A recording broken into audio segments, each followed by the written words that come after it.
Mom definitely blamed Edie, but I think Louis blamed himself. After he graduated, he just spent more and more time in his room, until Mom got him a job at the cannery.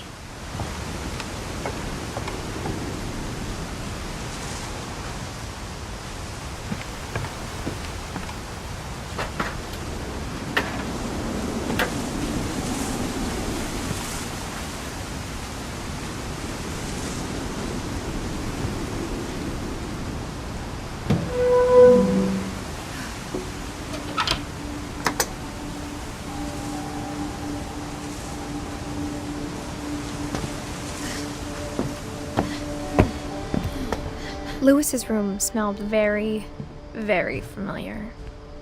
That part of him lived on.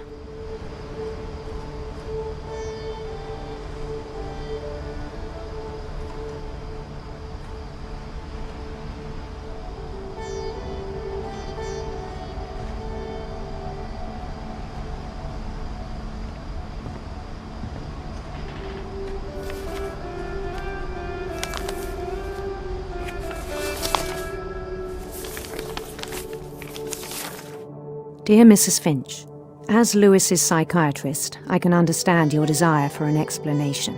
As I see it, the trouble began in January, shortly after we convinced your son to seek treatment for substance abuse. Newly sober, I believe Louis first noticed the monotony of his daily life.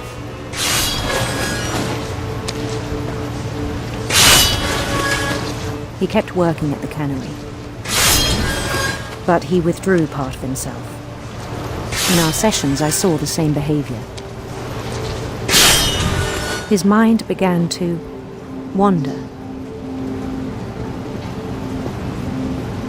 I asked him to describe it.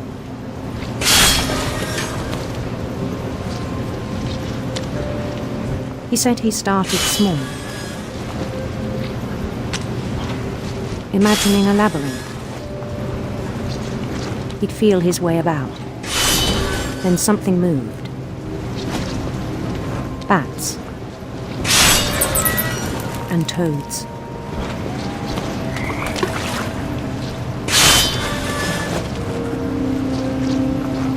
And things that have not names. He knew it was all in his head.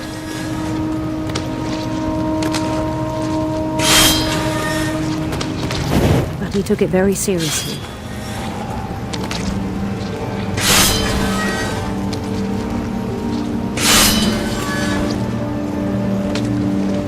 I had hoped he'd find himself.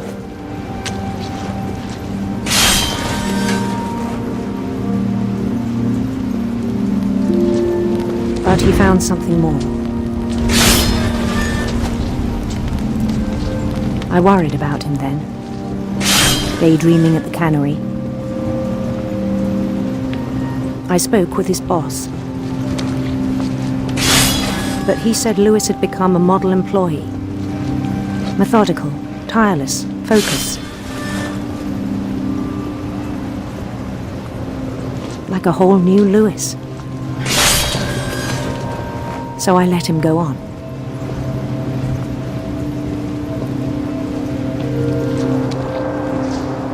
I even encouraged him. It seemed very promising at first. He told me he'd made a new friend.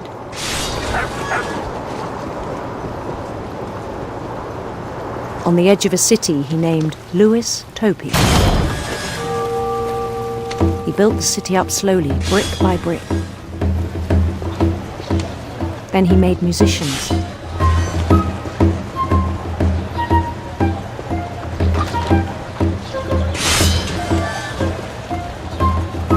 And songs for them to play. He talked about starting a band.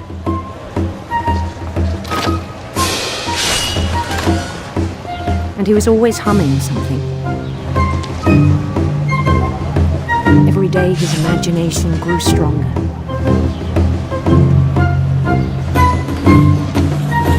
He no longer spoke at the cannery,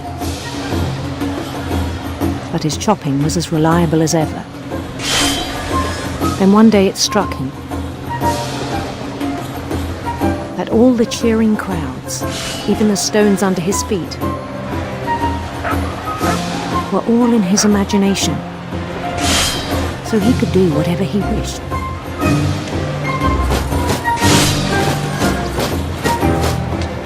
He held an election for mayor,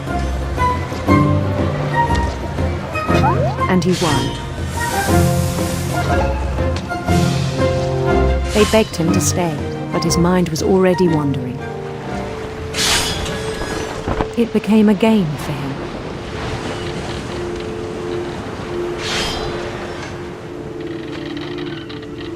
He'd conquer a city, then immediately push on. New Louisville. St. Louis. He started drifting away from our reality.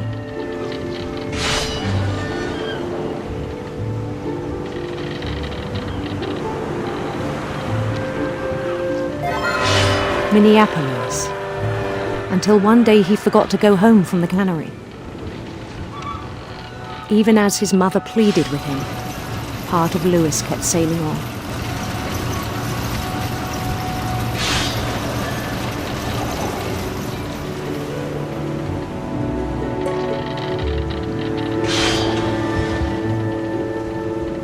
In Louisburg, he heard rumors of a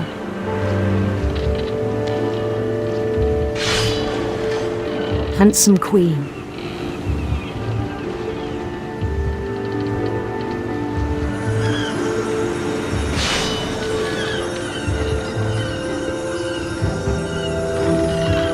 The queen was on her own quest for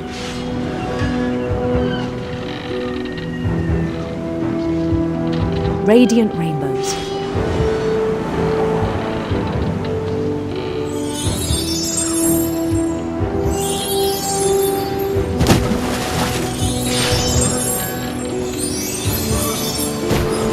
He followed the sound of her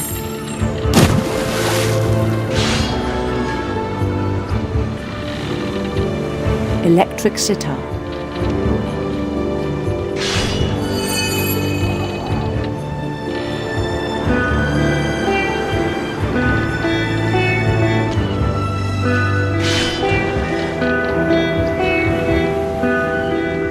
His chase led him to a golden palace east of the sun and west of the moon.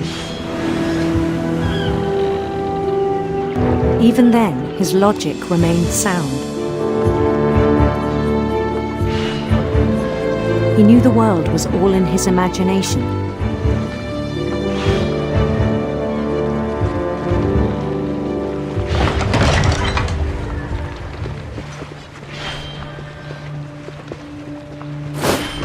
But he was so proud of having created it.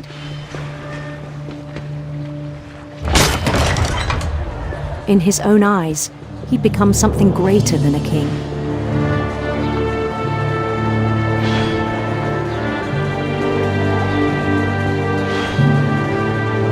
For someone who'd never known success in the real world, I think it was overwhelming. And then it struck him that the real Louis was not the one chopping salmon, but the one climbing the steps of a golden palace.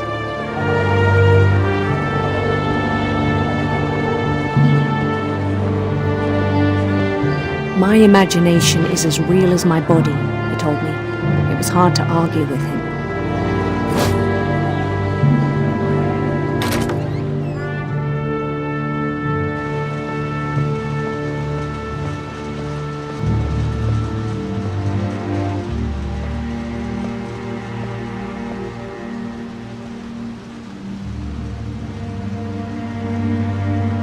He began to forget the world we know.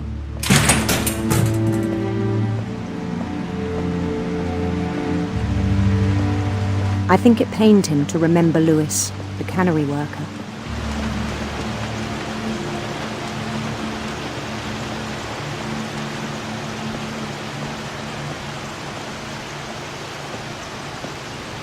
He began to despise the man with a royal contempt.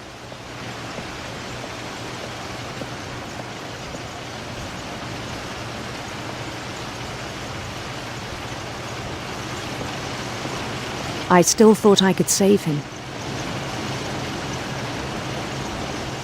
Even after he said he was being crowned king over all the lands of wonder.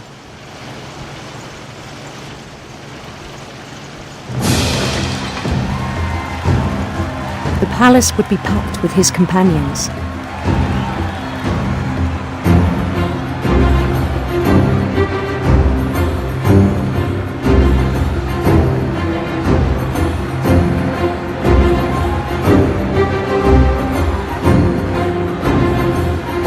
Including the wise Calico who insisted on inviting me.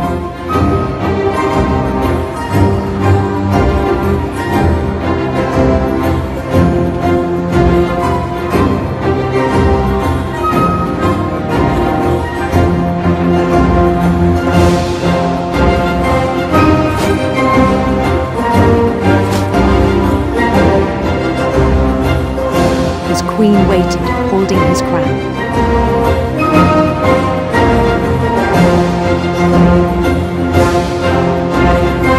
There was only one thing left to do.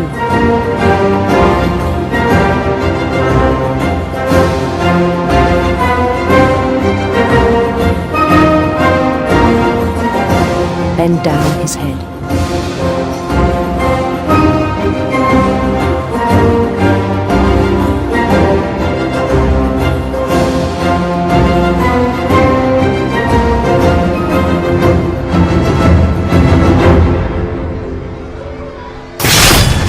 The rest I think you know. Mrs. Finch, your son was a kind man who will be missed by all of us who knew him.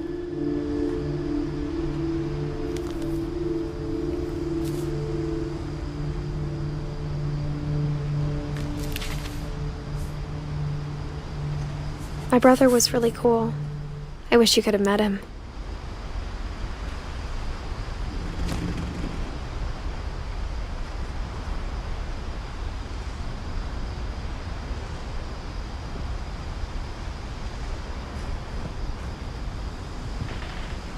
Lewis and I spent a lot of time playing games together, but he was surprisingly bad at them. He died a lot.